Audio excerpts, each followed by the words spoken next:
Do you think it's possible for someone in a relationship when they're both not well known, where one can all of a sudden get a lot of notoriety or fame or success or an abundance of something and the other one hasn't grown there? Can they still make it work, do you think? It's Or is very hard, it's very hard? especially, well, I mean, there's, degrees of success, right? Um, es- it's very hard in people who are, outward facing that you see that are famous or whatever, because there's no secrecy anymore. You can't hold back. You can't wish now not to be so exposed. You can't anymore. So everything eats away a little bit at a time. If you don't have inner stability, then it can eat away at you. There's no doubt about it. We're not made of steel, and And we're there's flesh and and there's no much of like reinforcing of that person of like, oh, it's everything's good if they're not feeling good about themselves. exactly. And it Interesting. can undermine self-esteem, undermine sense of self. Mm. Um, and that's just not good. I mean, everybody needs to find a purpose. Everybody needs to find their center. And sometimes you can get off balance, when you're with a partner that, is so celebrated. And with that comes money. Hmm. And money is a very tough. Okay, so the whole idea of money has so much power. Just the idea of money creates power. So that having a lot of money and gaining money is really sounds really good. And back in the day, I remember thinking, well, we'll just put everything in a pot. And I was so young. I mean, I was 23 or something. And kind of share it together. And You know, yeah, just throw it in the pot. We'll do this, and it'll all be cool. but when you're bringing 95% and they're bringing 5%, No, and you buy a house and they don't own it, or they own part of it, but not enough. And it's I swear it's what is it? really, Erodes some of your relationship. Well, you can start out feeling very optimistic, but if you realize it, you always have to remember what it is you love about that person. What is it you couldn't live without with that person? In order to nurture your choice, mm. because that's the most important thing. And then if that is going to eat you up and get under your skin, male or female, females, of course, it's easier because girls are not supposed to make all the money, and they're not supposed to be powerful, and they're not supposed to be the decision makers, and they're not supposed to. And that goes from the cave days. Okay, this is very cavey. It's very cavey. Yeah. Some boys can't, always help themselves, and we get that.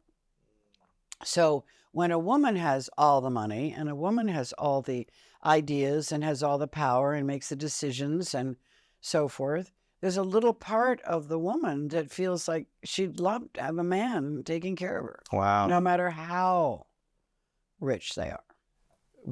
I mean, this is powerful. What advice do you have for women now who want to make their own money, who want to have their own successful career, who want to share their art in the world and be celebrated for it?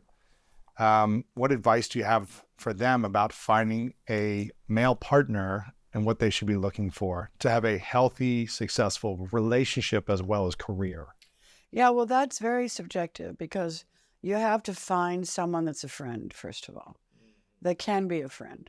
And also someone, you have to know yourself to know that if you're falling sexy with somebody or you want to fool around, you want to have fun, that can happen with no money at the table, okay? It's really important to look at yourself, what your needs are, and show boundaries for yourself. Mm. Because if you don't have boundaries and know that this will never work, and know that it will never work, I don't want to feel guilty when I come home and I bring a paycheck that's more than his that way. Or you figure out when you're together as parents and the husband isn't doing quite as well and the wife is flourishing, they exchange jobs, and they're pretty good at it. It's really really nice when you have that. It's rare, but it does happen, and then you have such value for each other in so many ways that you know But it is very subjective. So Yes. remember when you get attracted to somebody and he happens to be something wonderful, but not necessarily making anywhere near the money you are. You just take a look at it and make sure that you don't jump into something before you realize you'll resent later. Have you, I mean, have you seen anyone in the industry, I guess Hollywood industry, where women who have made more money than the men they're with be successful in relationships as well, long term? Have you seen that? Well, I'm not what is it? But in other words, I know some people in the industry, let's put it that way, but I'm not, somebody who knows everybody. Right. Okay. And we see people who get married again and they go back, and they get together. And I think it's very nice because the ones when you get married again, that's what Liz and Richard did, that. So when Richard Burton, they got married for a second time, So there's always something there, there's some electricity there that they can't live without. But I really haven't. The people that I do know actually do pretty well with that. Mm-hmm. Pretty well with that. But there's artists and there's all kinds of things that you love about that person and you want to stay there. So that's what I would suggest. My issue that I had men in my life, but never for marriage. And I knew that.